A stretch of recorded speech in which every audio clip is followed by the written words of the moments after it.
अगर हर नियम स्वर्ग से तय है तो इंसान जिम्मेदार कैसे है? और अगर हर कानून को सत्ता कंट्रोल करती है तो फिर जनता मालिक कैसे है? बाकुनिन ने चेतावनी दी थी कि जब तक हम अदृश्य और दृश्यमान दोनों प्रभुत्वों के ऊपर प्रश्न नहीं उठाएंगे, तब तक स्वतंत्रता केवल एक छोटा शब्द बनकर रह जाएगी। गॉड एंड द स्टेट में मिखाइल बाकुनिन इसी सवाल को विस्तार से समझाते हैं। भाग 1। इस पहले भाग में हम समझेंगे कि मिखाइल बाकुनिन कौन थे, उन्होंने गॉड एंड द स्टेट क्यों लिखी और उस समय का सामाजिक राजनीतिक वातावरण कैसा था जिसने उन्हें धर्म और गॉड दोनों पर कठोर प्रश्न उठाने के लिए प्रेरित किया, क्योंकि किसी भी विचार को समझने से पहले उसके ऐतिहासिक संदर्भ को समझना आवश्यक होता है। मिखाइल बाकुनिन 19वीं सदी के एक रूसी क्रांतिकारी विचारक थे जिन्हें आधुनिक अराजकतावाद का प्रमुख सिद्धांतकार माना जाता है। उनका जीवन केवल पुस्तकीय चिंतन तक सीमित नहीं था, बल्कि वे सक्रिय राजनीतिक आंदोलनों में शामिल रहे, जेल गए, निर्वासन झेला और यूरोप की क्रांतिकारी हलचलों का हिस्सा बने। इसी अनुभव ने उनके विचारों को तीखा और व्यावहारिक बनाया। गॉड एंड द स्टेट कोई साधारण दार्शनिक पुस्तक नहीं है, बल्कि यह उस समय की धार्मिक और राजनीतिक संरचनाओं के खिलाफ एक बौद्धिक प्रतिरोध है। उस दौर में यूरोप में चर्च और राज्य की गॉड गहराई से जुड़ी हुई थी और धर्म को सामाजिक व्यवस्था बनाए रखने का प्रमुख साधन माना जाता था। शिक्षा, नैतिकता और कानून पर धार्मिक प्रभाव स्पष्ट था। बाकुनिन ने इस व्यवस्था को केवल आस्था का विषय नहीं, बल्कि शक्ति का प्रश्न माना। उनके अनुसार जब भी कोई संस्था स्वयं को अंतिम सत्य घोषित करती है, तब वह मनुष्य की स्वतंत्र सोच को सीमित करने लगती है। यह पुस्तक मूल रूप से उनकी अधूरी पांडुलिपि का हिस्सा थी, जो उनकी मृत्यु के बाद प्रकाशित हुई। इसके बावजूद इसमें प्रस्तुत विचार अत्यंत स्पष्ट और प्रभावशाली हैं।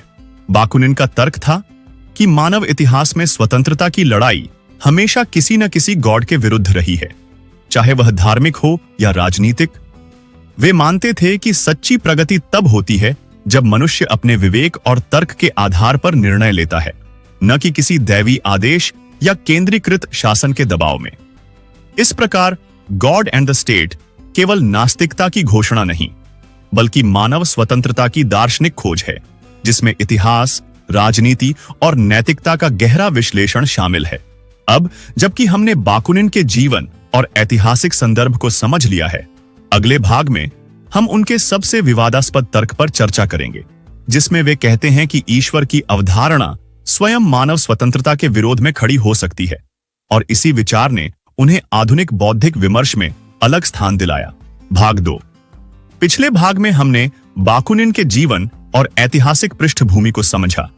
अब इस भाग में हम उनके सबसे विवादास्पद और चर्चित तर्क पर विस्तार से चर्चा करेंगे, जहां वे कहते हैं कि यदि गॉड को सर्वशक्तिमान और सर्वज्ञ माना जाए, तो मनुष्य की स्वतंत्रता केवल एक भ्रम बनकर रह जाती है, और यही उनके विचारों का केंद्रीय बिंदु है।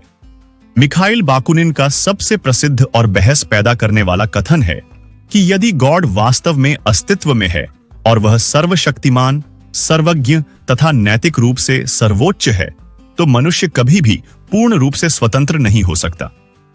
उनका तर्क दार्शनिक आधार पर टिका है, न कि केवल भावनात्मक विरोध पर।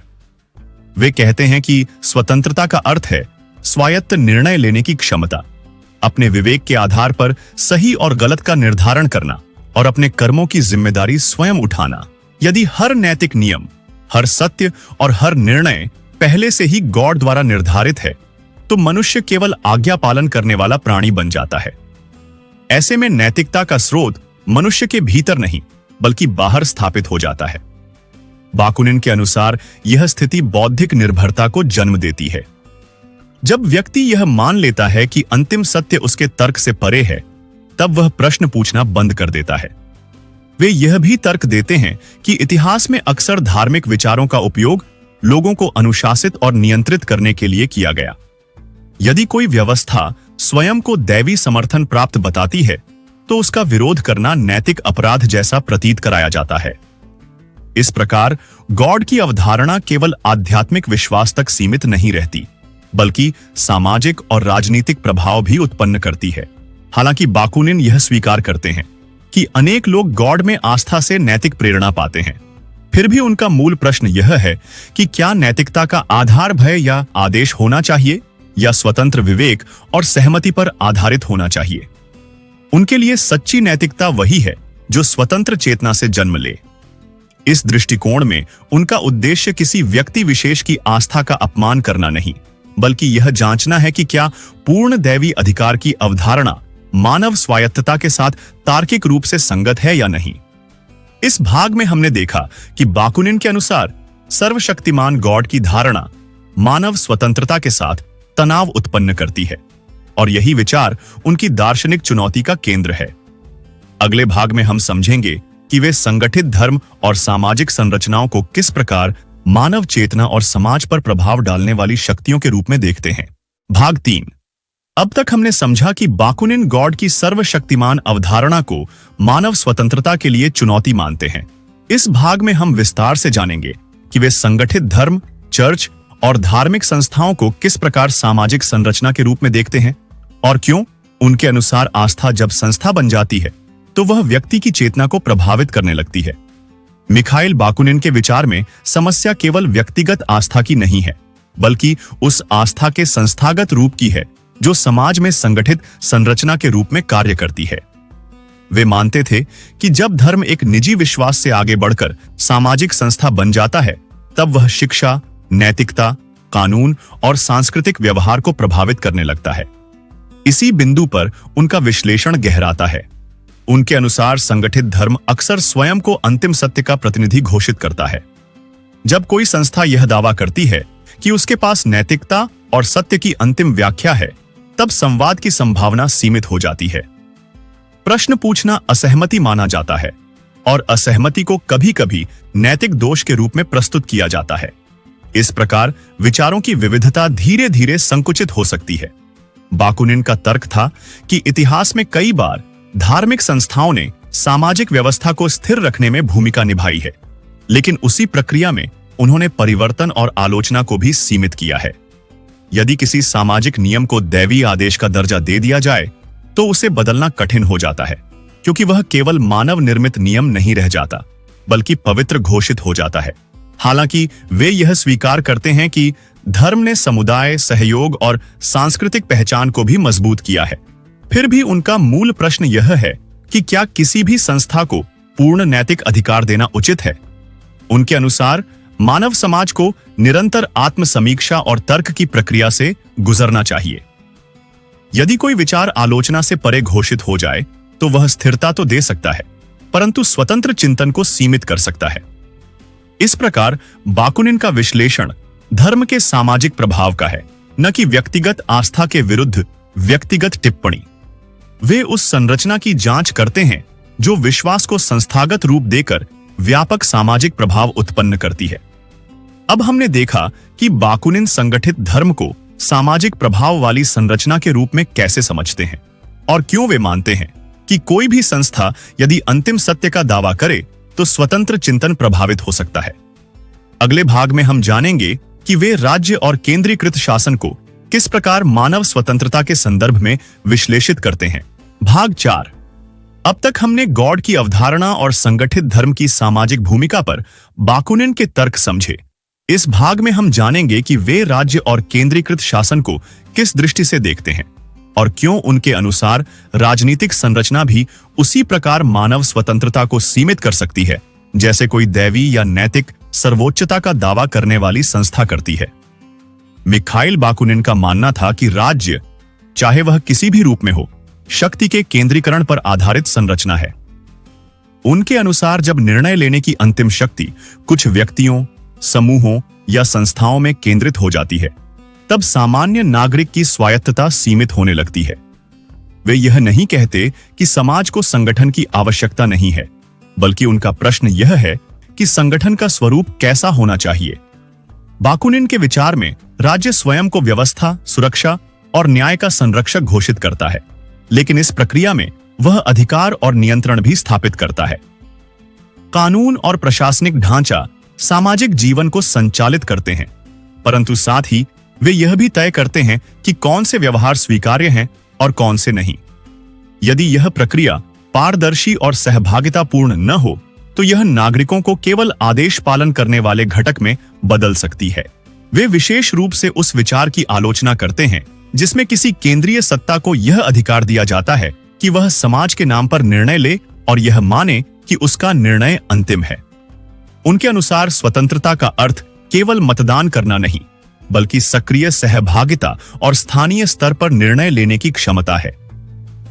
यदि शासन संरचना अत्यधिक केंद्रीकृत हो जाए तो व्यक्ति की भूमिका सीमित हो सकती है। बाकुनिन का समाधान पूर्ण अव्यवस्था नहीं था, जैसा कि कभी-कभी गलत समझा जाता है, बल्कि वे स्वैच्छिक सहयोग और स्थानीय संघों पर आधारित व्यवस्था की कल्पना करते थे।